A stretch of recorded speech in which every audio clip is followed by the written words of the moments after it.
words having سوفا in the beginning. الفاظ جن کے شروع میں سوفا داخل ہو وہ کہلاتے ہیں verb. فعل کی تیسری پہچان سوفا ہے، جس کلمہ پر سوفا داخل ہوگا وہ فعل کہلائے گا. سوفا بھی سین کی طرح، بالکل سین کی طرح مضارع پر داخل ہوگا، لیکن اس کا معنی کریں گے ہم مستقبل بعید میں، یعنی کہ دور کے زمانے میں، آئندہ آنے والا دور کا زمانہ، اس میں ہم اس کا کریں گے ترجمہ. السلام علیکم and welcome back to Arabic.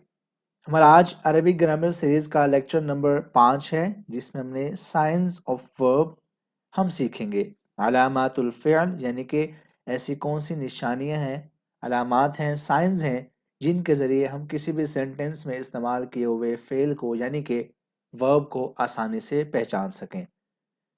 کل اس کی 6 علامات ہیں. ہم انشاءاللہ آج کے اس لیکچر میں 3 پڑھیں گے، اور جو باقی 3 رہ جائیں گی اس کے لیے ہم انشاءاللہ ایک نئی ویڈیو اپلوڈ کریں گے تاکہ ویڈیو لینتھی نہ ہو جائے.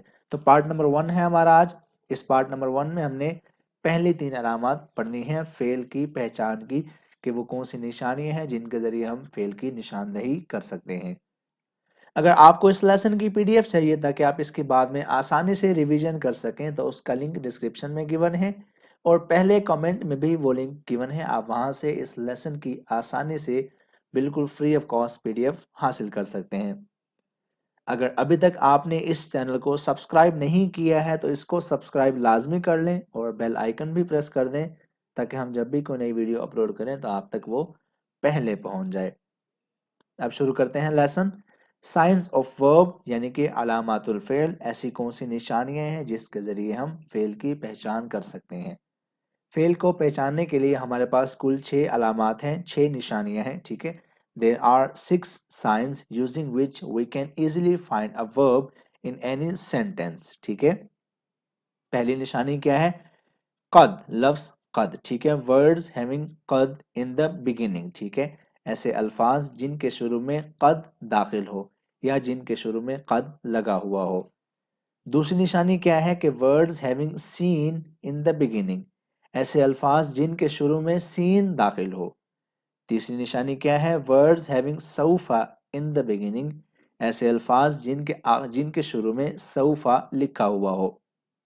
چوتھی نشانی ہے words having حرف جازم in the beginning. ایسے الفاظ جن کے شروع میں حرف جازم استعمال کیا گیا ہو.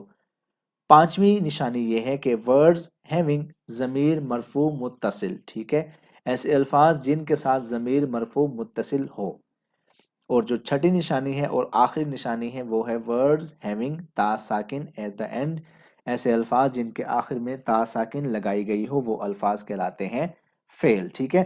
اب اس میں سے ہم نے پہلی 3 پڑھنی ہے آج، تو ان 3 کو ہم کریں گے ڈیٹیل میں ڈسکس، اور جو باقی 3 رہ جائیں گی یہ حرف جازم، ضمیر مرفوع متصل اور تا ساکن والی، یہ ہم انشاءاللہ نیکسٹ لیکچر میں کور کریں گے. اب چلتے ہیں ہم اپنی پہلی نشانی کی طرف، پہلی علامت کی طرف. words having قد in the beginning. ایسے الفاظ جن کے شروع میں لفظ قد لکھا گیا ہو. ٹھیک ہے. فعل کی پہلی پہچان یہ ہے کہ اس کے شروع میں لفظ قد لکھا ہوا ہو. جس لفظ سے پہلے قد لکھا آ جائے وہ فعل ہوگا. ٹھیک ہے. اب جو قد ہے یہ اسم پر داخل نہیں ہوگا کبھی بھی، اور یہ حرف پر بھی داخل نہیں ہوگا. ٹھیک ہے. پہلے بھی یہ بات کی تھی کہ اسم، فعل، حرف تینوں کی اپنی اپنی الگ الگ پہچان ہے. جو پہچان فعل کی ہوگی وہ اسم یا حرف کی نہیں ہو سکتی. اسی طرح جو پہچان اسم کی ہے وہ فعل یا حرف کی نہیں ہو سکتی. ہر کسی کی الگ الگ پہچان ہے، اور ہم نے ان کو انہی کی پہچانوں سے، انہی کی نشانیوں سے یاد رکھنا ہے. اب یہ اس کی مثالیں ہیں ساری. قد فعل، قد ضرب، قد قتل، قد کتب، قد جعل، قد یضرب، قد یذهب. یہ مثالیں ہیں کہ ان سے پہلے لفظ قد استعمال ہوا ہے، تو مطلب کیا ہے کہ یہ سارے کے سارے لفظ فعل ہیں، یہ ورب ہیں. ان کی جو ٹرانسلیشن ہے وہ کیا ہے؟ he has done، اس نے کر لیا ہے. he has beaten، اس نے پیٹا ہے، اس نے مارا ہے. he has killed، اس نے مار دیا ہے. he has written، اس نے لکھ لیا ہے. he has made، اس نے بنا لیا ہے. he sometimes beat، قد یضرب، he sometimes beat، وہ کبھی کبھی مارتا ہے. قد یذهب، he sometimes go، وہ کبھی کبھی جاتا ہے. اب یہاں پر ایک چیز مختلف ہے. قد جعل اس کا لکھا ہم نے کہ اس نے بنا لیا ہے، ٹھیک ہے. لیکن جو قد یضرب ہے، اب جو یضرب ہے اور یذهب ہے یہ مضارع ہے، یہ فعل مضارع ہے، ماضی نہیں ہے. تو جب بھی لفظ قد مضارع پر داخل ہوگا تو جو اس کا ترجمہ کریں گے ہم وہ کبھی کبھی کے معنوں میں کریں گے. جس طرح میں نے یہ لکھا he sometimes beat, وہ کبھی کبھی مارتا ہے. ٹھیک ہے, اگر میں لکھتا قد ضربہ اس نے مارا ہے تو یہ ہوتا اس نے مارا ہے. ٹھیک ہے, قد ضربہ اس نے مارا ہے. لیکن قد یضرب جب آئے گا یعنی کہ جب مضارع پر قد داخل ہوگا تو اس کا مطلب ہوگا کہ وہ کبھی کبھی مارتا ہے, وہ کبھی کبھی مارتا ہے. اسی طرح قد یذهب he sometimes go, وہ کبھی کبھی جاتا ہے. قد یکتب he sometimes writes, وہ کبھی کبھی لکھتا ہے. قد یجعل he sometimes make, وہ کبھی کبھی بناتا ہے. اس طرح آپ اس کی بنا سکتے ہیں بہت سی مثالیں خود سے. میں نے یہاں صرف 2 ایڈ کیے تاکہ آپ کو صرف بتا سکوں کہ جن لفظوں سے پہلے قد آ جائے وہ فعل ہوتے ہیں, اور جب بھی قد مضارع پر داخل ہوگا, فعل مضارع پر داخل ہوگا تو اس کا معنی جو ہوگا وہ ہم کبھی کبھی کے معنوں میں کریں گے. اب چلتے ہیں دوسری پہچان ہماری. فعل کو پہچاننے کی جو دوسری نشانی ہے وہ لفظ سین ہے, حرف سین. words having seen in the beginning, الفاظ جن کے شروع میں سین داخل ہو جائے, ٹھیک ہے, وہ فعل کہلاتے ہیں. فعل کی دوسری پہچان کیا ہے؟ سین ہے. جس کلمے پر سین داخل ہوگا وہ فعل کہلائے گا. سین فعل مضارع پر داخل ہوگا اور جب بھی داخل ہوگا اس کا معنی مستقبل قریب میں ہوگا, یعنی کہ جب بھی سین فعل مضارع پر داخل ہو جائے گا تو اس کی جو ٹرانسلیشن کریں گے وہ ہم کریں گے نیئر فیوچر کے لحاظ سے, یعنی کہ آئندہ آنے والا جو بہت جلد آنے والا زمانہ ہے اس کے لحاظ سے ہم اس کی ٹرانسلیشن کریں گے. مثال میرے پاس ہے سیفعل, سیضرب, سیقتل, سیکتب, سیجعل, سیذهب. ان سب میں نے اس سے پہلے لفظ سین لکھا ہوا ہے. اگر سین ہٹا دوں تو کیا بنے گا؟ یفعل, یضرب, یقتل, یکتب, یجعل, یذهب. یہ مضارع تھا, اس سے پہلے لگا دیا سین تو کیا بن گا؟ سیفعل, سیضرب, سیقتل, سیکتب, سیجعل, سیذهب. اب اس کی جو ٹرانسلیشن بنتی ہے وہ کیا ہے؟ سیفعل ان قریب وہ کرے گا, he will do.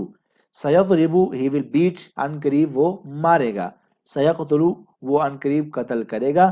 سیکتب وہ ان قریب لکھے گا. سیجعل وہ ان قریب بنائے گا. سیذهب وہ ان قریب جائے گا. ان سب میں آپ دیکھ لیں کہ میں نے لفظ سین ایڈ کیا ہوا ہے مضارع سے پہلے, اور اس کی جو مطلب ہے, مطلب اس کا یہ ہے کہ جب بھی مضارع پر سین داخل ہو جائے گا اس کی جو ٹرانسلیشن کریں گے ہم وہ نیئر فیوچر میں کریں گے. اور ان سب سے پہلے سین داخل ہو گیا تو جو سارے الفاظ لکھے ہوئے ہیں یہ والے, یہ سب کے سب کیا ہیں؟ فعل ہیں, ورب ہیں. اب چلتے ہیں تیسری اور آخری نشانی, وہ ہے words having سوف in the beginning, الفاظ جن کے شروع میں سوف داخل ہو وہ کہلاتے ہیں verb. فعل کی تیسری پہچان سوف ہے, جس کلمہ پر سوف داخل ہوگا وہ فعل کہلائے گا. سوف بھی سین کی طرح, بالکل سین کی طرح مضارع پر داخل ہوگا, لیکن اس کا معنی کریں گے ہم مستقبل بعید میں, یعنی کہ دور کے زمانے میں, آئندہ آنے والا دور کا زمانہ, اس میں ہم اس کا کریں گے ترجمہ. جیسے کہ سوف یفعل he will do, وہ کرے گا. سوف یضرب he will beat, وہ مارے گا. سوف یقتل he will kill, وہ قتل کرے گا. سوف یکتب he will write, وہ لکھے گا.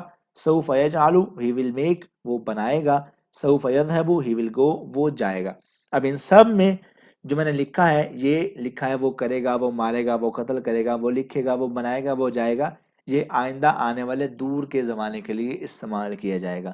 تو آپ نے یاد رکھنی ہے 2 باتیں. ایک تو یہ کہ جب بھی کسی لفظ سے پہلے سوفا لکھا ہوگا وہ فعل ہوگا وہ لفظ, اور جب بھی سوفا کسی فعل پر داخل ہو جائے گا تو اس کا جو ترجمہ ہوگا وہ ہم آئندہ آنے والے دور کے زمانے کے لیے کریں گے. تو جہاں تک تھا ہمارا لیسن جس میں ہم نے فعل کی پہچان کی پہلی 3 نشانیاں پڑھی ہیں. انشاءاللہ ہم اگلے لیکچر میں باقی 3 نشانیاں بھی کور کریں گے. ویڈیو کو لمبی ہونے سے بچانے کے لیے ہم نے صرف اس میں 3 ایڈ کی ہیں, باقی 3 انشاءاللہ اگلے لیکچر میں کریں گے.